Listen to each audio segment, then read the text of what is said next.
toutes les attaques menées par les groupes armés illégaux contre la population civile, l'armée congolaise et la MONUSCO. Nous condamnons notamment les actions menées par le groupe M23.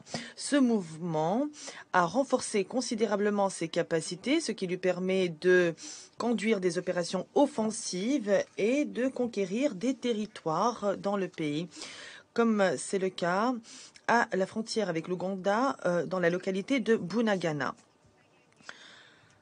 Dans cette phase active d'affrontement avec le M23, d'autres groupes armés continuent de terroriser la population locale et de lutter entre eux pour contrôler les gisements de ressources naturelles.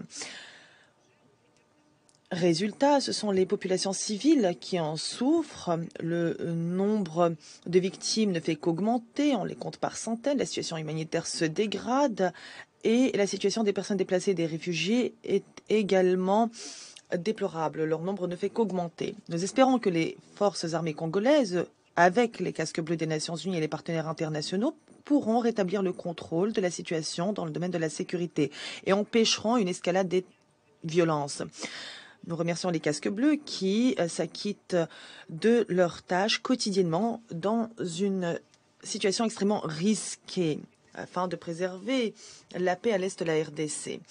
La priorité absolue aujourd'hui est de faire cesser les hostilités et de lancer un véritable dialogue, car nous savons qu'il ne sera pas possible de normaliser la situation dans l'est de la RDC par des moyens exclusivement militaires. Nous appelons les formations armées illégales à cesser leurs attaques, à renoncer à la violence, afin de privilégier les négociations avec les autorités congolaises. Nous voyons qu'il y a de plus en plus de participants aux consultations du processus de Nairobi et parmi eux de plus en plus de représentants de groupes armés.